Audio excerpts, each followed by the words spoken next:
వెంకీ గారు, హాయ్. వెంకీ గారు హియర్ అండి. చాలా బాగుందండి, Yeah. టీజర్ చాలా బాగుంది. Thanks అండి, చూస్తున్నాను. thank you so much. నాకు అంటే సుందరాకాండ్ అంటే టైటిల్ పెట్టడానికి కారణం ఏంటని అడుగుతుంది. ఎందుకంటే 92లో రాఘవేంద్ర గారు చేశారు, 2008లో బాపు గారు చేశారు. అవునవునండి, అవును. ఆ రెండు కథలను మార్చి మీ కథలో బాగుందని చెప్పి నరేష్ గారు చెప్తున్నారు. చాలా బాగుంది. మాకంటే టీజర్ వరకే తెలుసు. టైటిల్ ఎందుకు సుందరాకాండ్ పెట్టవలసి వచ్చింది, ఇందులో మీరు ఎసెన్స్ ఎన్ని యాడ్ చేశారు అంటే చెప్పగలంటే చెప్పండి. నరేష్ గారు చెప్పిన దానికంటే ఎక్కువ చెప్పండి. లేదండి, బేసిక్గా టైటిల్ పెట్టడానికి అయితే ఒక పర్పస్ ఉంది, అది మీరు సినిమా చూస్తే తెలుస్తుంది. బట్ ఓవరాల్గా కూడా సుందరాకాండ అనేది ఇట్స్ మోర్ అబౌట్ ఎఫర్ట్స్. అంటే అందులో పెద్ద విధ్వంసం ఉంటుంది, మా దాంట్లో అంతేం ఉండదు. కానీ ఇట్ ఈస్ జస్ట్ ఏంటంటే అంత వైలెన్స్లో కూడా there is a beautiful effort. హనుమంతుడు చేసిన బ్యూటిఫుల్ ఎఫర్టే సుందరాకాండ. సో ఎలా మా సిద్ధార్థ్ చేసిన ఒక బ్యూటిఫుల్ ఎఫర్టే సుందరాకాండ. సో ఇద్దరు లెజెండ్స్ చేశారు, రాఘవేంద్ర గారు, బాపు గారు. వాళ్ళ పక్కన వెంకీ కూడా జాయిన్ అవుతాడా? హోప్. ఖచ్చితంగా నేను మళ్ళీ ఒకసారి చెప్తున్నా, ఘంటాపదంగా చెప్తున్నాను. ఒక్కొక్క సుందరాకాండకి ఒక విలువ ఉంది. ఈ సుందరాకాండ ఈ డిఫరెంట్ థాట్ని అంత అందంగా చెప్పడమే సుందరాకాండ అండి. You will accept it after you see the film. అంతకంటే సంతోష్ గారు సార్ ఇవ్వండి. సంతోష్ గారు సార్, రోహిత్ గారితో సినిమా తీయడం కోసం సబ్జెక్ట్ వెతికితే ఇది దొరికిందా, లేకపోతే సబ్జెక్ట్ దొరికాక దీనికి రోహిత్ గారు సూట్ అవుతారు అనుకున్నారా? ఎందుకంటే మీకు రోహిత్ గారితో బంధుత్వం ఉంది కాబట్టి.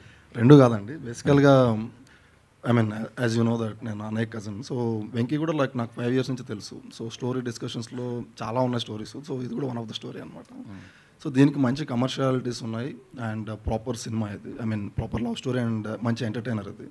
So I think these are right movie అనిపించింది. సో రోహిత్ అన్న కూడా when he decided that he wants to do a come back with this film, నేను okay I think I should be in this part of the journey అని చెప్పి then it started like that. Yeah, ఒకవేళ రోహిత్ గారు కనుక ఇప్పుడు ready కాను అంటే కనుక ఏం చేసేవారు ఈ సబ్జెక్ట్ని? కాదండి, is part of cinema, he has a theatre.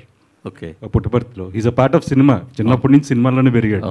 So and ఈ కథ అప్పటి నుంచి he's been travelling almost 5 years, last 10 years నుంచి. బట్ ఏంటంటే he wanted to do this film, idea నచ్చి అప్పటికే ఏంటంటే మీ ఇద్దరం ఫిక్స్ అయిపోయాం సినిమా చేద్దాం, తను జాయిన్ అయ్యాడు. సో మీ ఇద్దరి దగ్గర ఆయన జాయిన్ అయ్యారు. Very good. రోహిత్ గారు అవర్ యూ అండి, ఎలా ఉన్నారు? నేను బాగానే ఉన్నానండి, మీరు ఎలా ఉన్నారు? It's good to see you after long time.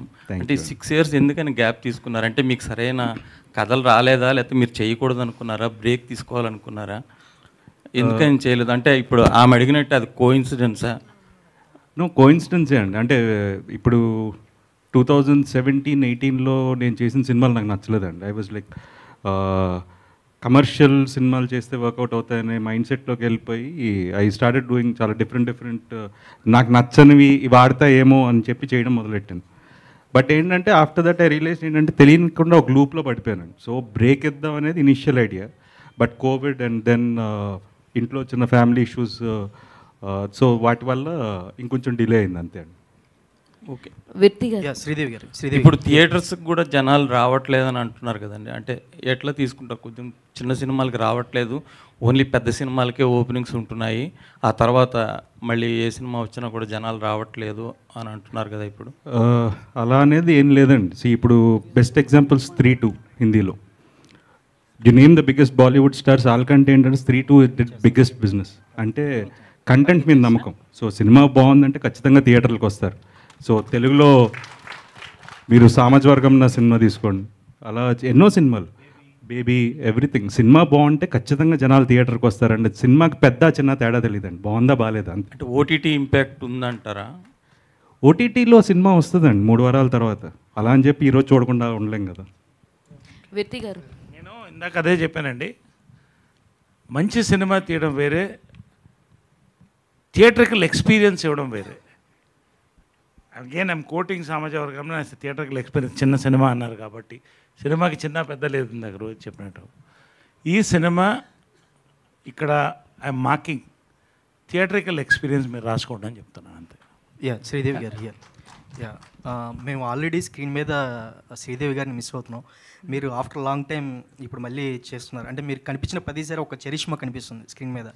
అంటే మీరు కంటిన్యూ చేస్తారు తెలుగు ఇండస్ట్రీలో ఇక మీదట ఎట్లా? అఫ్ కోర్స్ అండి, చేస్తాను, డెఫినెట్గా కంటిన్యూ చేస్తాను. అంటే నేను చెప్పినట్టు గ్యాప్ వచ్చింది సినిమాలో, కానీ ఐ వాజ్ ఆల్వేస్ పార్ట్, కానీ అది నాకు అనిపించలేదు ఎప్పుడు, బికాస్ మొత్తం ఫ్యామిలీయే ఇండస్ట్రీయే కదా. సో సినిమాలోనే ఉన్నట్టే ఎప్పుడు ఒక ఫీలింగ్ ఉండింది, వెళ్ళానని ఆ కాన్సెప్ట్ అనేది లేదు నాకు.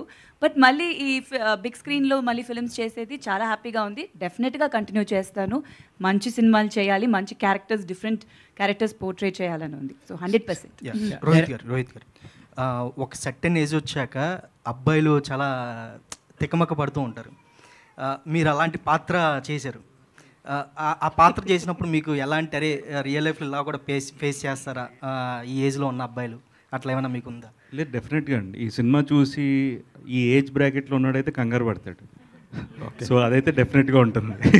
సో మీరు అలాగే కంగారు పడుతున్నట్టు. రోహిత్ గారు, డైరెక్టర్ గారు, ప్రతినిధి 2 హిట్ అయింది కాబట్టి ప్రతినిధి 3 ఏమైనా చేసే అవకాశం ఉందా? 3 ఎక్కడ హిట్ అయిందండి బాబు, నాకు తెలియదు.